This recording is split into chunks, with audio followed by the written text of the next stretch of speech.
ഈ നടിയെ ആക്രമിച്ച കേസുമായി ബന്ധപ്പെട്ടുകൊണ്ട് ഹൈക്കോടതിയിൽ ഈ കേസ് വാദം കേൾക്കുന്നതിനായി ജസ്റ്റിസ് കൗസർ എടപ്പകത്തിൻ്റെ ബെഞ്ചിലേക്കാണ് ഈ കേസ് എത്തിയിരുന്നത്. ഇപ്പോൾ വരുന്ന വാർത്ത ജസ്റ്റിസ് കൗസർ എടപ്പകത്ത് ആ കേസ് കേൾക്കുന്നതിൽ നിന്ന് പിന്മാറിയിരിക്കുന്നു എന്ന വിവരമാണ്. ഇപ്പോൾ വരുന്ന വളരെ പ്രധാനപ്പെട്ട ഒരു വാർത്തയാണ്. ജസ്റ്റിസ് കൗസർ എടപ്പകത്ത് ആ കേസ്, നടിയെ ആക്രമിച്ചതുമായി ബന്ധപ്പെട്ട ആ കേസ് കേൾക്കുന്നതിൽ നിന്ന് അദ്ദേഹം പിന്മാറിയിരിക്കുന്നു എന്ന വാർത്ത ഇപ്പോൾ വരികയാണ്. വളരെ പ്രധാനപ്പെട്ട വാർത്തയാണ്.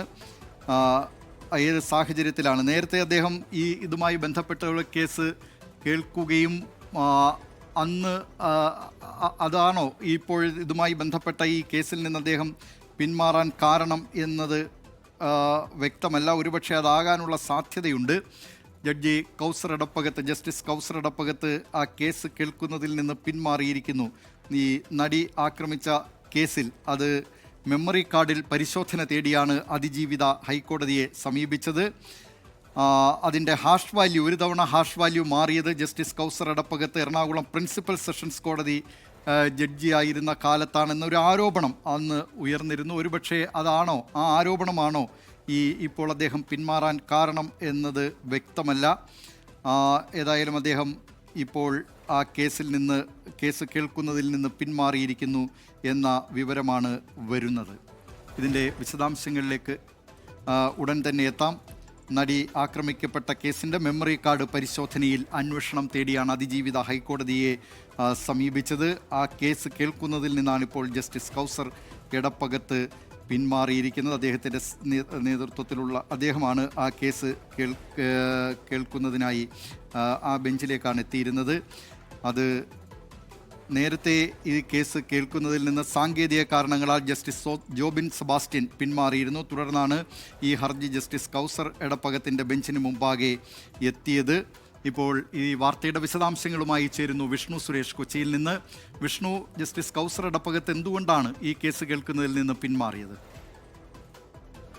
ഇതിനിപ്പോൾ നമ്മൾ ഇക്കാര്യം ഇന്നലെ തന്നെ വ്യക്തമാക്കിയതാണ്. അതായത് നേരത്തെ ഈ മെമ്മറി കാർഡ് ചോർന്നോ അല്ലെങ്കിൽ മെമ്മറി കാർഡിന്റെ വിശദാംശങ്ങൾ പരിശോധിച്ചു എന്ന ആക്ഷേപം കേട്ടിട്ടുള്ള ഒരു അല്ലെങ്കിൽ കൗസർ എടപ്പകത്ത് ജില്ലാ ജഡ്ജിയായിരിക്കെ ജീവനക്കാരൻ, അദ്ദേഹത്തിന്റെ ഓഫീസിലെ ജീവനക്കാരൻ മെമ്മറി കാർഡ് പരിശോധിച്ചെന്ന നടിക്ക് ആക്ഷേപമുണ്ടായിരുന്നു. അന്വേഷണത്തിന്റെ ഭാഗമായി ജില്ലാ ജഡ്ജിയായിരുന്ന കൗസർ എടപ്പകത്തിന്റെ മൊഴിയും അന്നെടുത്തിരുന്നു. ആ ഒരു പശ്ചാത്തലത്തിലാണ് നിലവിൽ ഇപ്പോൾ മാറിയിരിക്കുന്നതെന്നാണ് നമുക്ക് പ്രാഥമികമായി ലഭ്യമാകുന്ന വിവരം. അതിൽ നിന്ന് ഇപ്പോൾ ഔദ്യോഗികമായി സ്ഥിരീകരണം ലഭിക്കേണ്ടതുണ്ട്. എന്നാൽ പോലും നമ്മൾ മനസ്സിലാക്കുന്നത് അതാണ്. നേരത്തെ കൗസർ എടപ്പകത്ത് ജില്ലാ ജഡ്ജി ആയിരിക്കെ മെമ്മറി കാർഡിലെ വിവരങ്ങൾ അദ്ദേഹത്തിന്റെ ഓഫീസിലെ ഒരു ഉദ്യോഗസ്ഥൻ, ഒരു ജീവനക്കാരൻ പരിശോധിച്ചു എന്ന് നടിക്ക് ആക്ഷേപമുണ്ടാകുകയും നടി അതൊരു പരാതി ഉയർത്തുകയും അതിന് പിന്നാലെ അതിൽ കൗസർ എടപ്പകത്തിന്റെ അടക്കം മൊഴി രേഖപ്പെടുത്തുകയും ചെയ്തു. സമാനമായ വിഷയം, അതായത് നിലവിൽ നടി നൽകിയിട്ടുള്ള ഹർജി ഈ മെമ്മറി കാർഡിന്റെ ഹാഷ് വാല്യൂ മാറിയതിലടക്കം പുനരന്വേഷണം വേണമെന്നുള്ളതാണ്.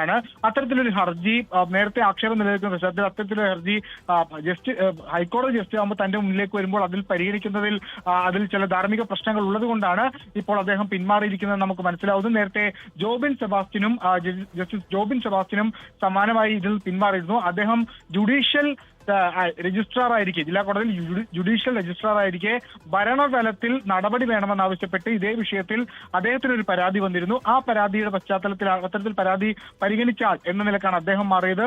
ഇപ്പോൾ കൗസർ എടപ്പകത്ത് മാറിയിരിക്കുന്നു. തുടർച്ചയായ രണ്ടാമത്തെ ജഡ്ജാണ് ഈ ഹർജി പരിഗണിക്കുന്നതിൽ നിന്ന് പിന്മാറിയിട്ടുള്ളത്. ഒരുപക്ഷെ അടുത്ത ദിവസം തന്നെ ഒരു പുതിയ ബെഞ്ച് ഈ ഹർജി പരിഗണിക്കും. നടിയുടെ പ്രധാനപ്പെട്ട രണ്ട് ആവശ്യങ്ങളാണ്. ഒന്ന്, ഈ മെമ്മറി കാർഡിലെ ഹാഷ് വാല്യൂ മാറിയതുമായി ബന്ധപ്പെട്ടുള്ള പുനരന്വേഷണം വേണം. മറ്റൊന്ന്, മുൻപ് SIT അല്ലെങ്കിൽ മുൻപത്തെ അന്വേഷണ സംഘം നടത്തി മുൻപിൽ വെച്ച ഒരു റിപ്പോർട്ടുണ്ട്.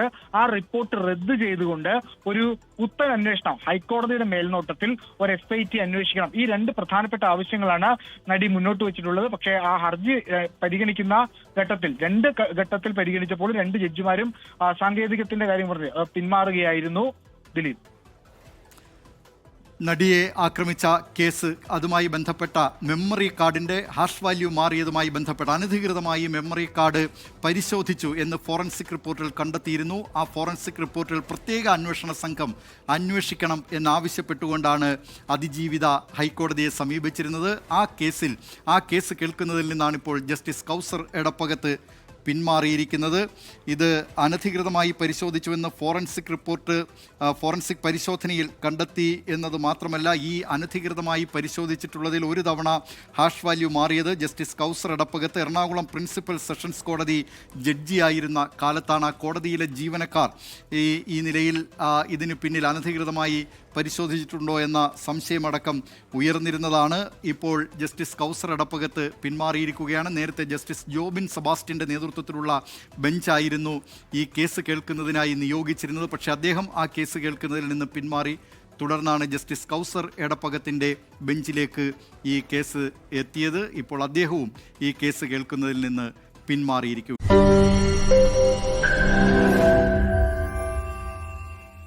ലോകത്തെവിടെയായാലും ഏത് സമയത്തും 24 വാർത്തകളും ഓഗ്മെന്റഡ് റിയാലിറ്റി പാക്കേജുകളും എക്സ്പ്ലെയിനറുകളും വിശദമായി കാണാൻ ഞങ്ങളുടെ യൂട്യൂബ് ചാനൽ നിങ്ങൾക്ക് സബ്സ്ക്രൈബ് ചെയ്യാം.